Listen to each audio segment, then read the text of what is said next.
It was supposed to be a normal day at school.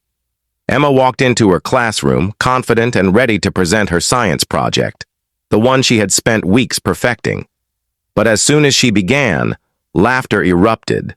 The teacher, instead of defending her, joined in subtly, making jokes at her expense. Papers were shuffled, her project dismissed, and peers stared uncomfortably. Emma froze, stunned. The humiliation wasn't loud, but it was crushing. She realized in that moment that the very place she trusted to nurture her growth had turned against her.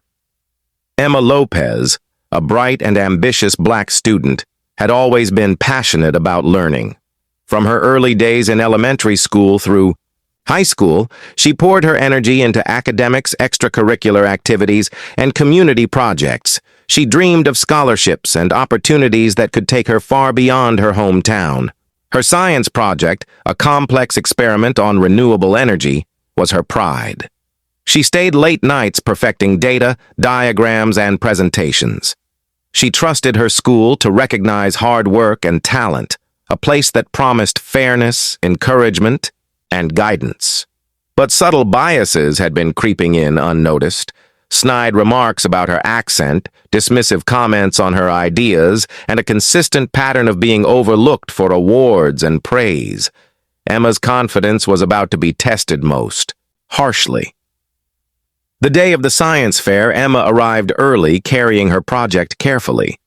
She set up her display, arranged her notes, and rehearsed her speech quietly in the corner. When the judges walked in, Emma started her presentation confidently, explaining her methodology and findings. But within minutes, whispers started spreading across the room. Some students snickered. A teacher murmured, "Interesting, but maybe a little ambitious for you." Emma's heart sank. No one defended her. Questions from judges were framed in a tone that questioned her intelligence rather than her method. Her peers exchanged glances as if sharing a private joke she wasn't part of. The project she had poured her soul into was dismissed in minutes. Later, the results were posted. Awards went to other students whose projects were far less rigorous. Emma left the hall humiliated, her trust in her school shattered. Her parents were shocked and supportive, encouraging her to document everything. Emma realized this wasn't an isolated incident. Her race and identity had influenced how she was perceived, subtly, quietly, and unfairly. She was determined not to let this injustice define her future. Emma filed a formal complaint with the school board, presenting evidence, her research notes, photographs of the project, her preparatory work, and recordings of the event. The school could no longer deny the pattern.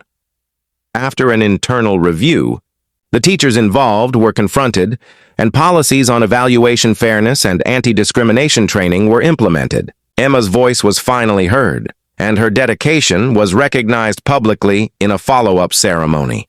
Her courage inspired other students who had faced similar silent humiliation. The very institution that humiliated her was forced to confront the subtle biases embedded in its culture. Emma's story became a symbol of resilience. She proved that talent and determination could overcome systemic bias, and her advocacy sparked wider awareness about subtle racism in schools. The school board's new policies ensured that future students would have fair evaluations, and educators became more accountable for fostering inclusive environments. Emma herself grew stronger, her confidence restored, and her future secured, with scholarships and mentorship opportunities. She used her experience to mentor younger students, teaching them that setbacks caused by bias could be challenged, and that speaking up was a powerful tool for change. Emma's experience forces us to ask, how many students are quietly humiliated, overlooked, or dismissed because of race or identity? How often does subtle bias go unnoticed while dreams are crushed? If you've seen or experienced similar injustices in schools, share your story. Comment below or tag someone who needs to hear this. Change begins when we refuse to accept humiliation as normal, because every student deserves a fair chance to shine, regardless of the color of their Skin.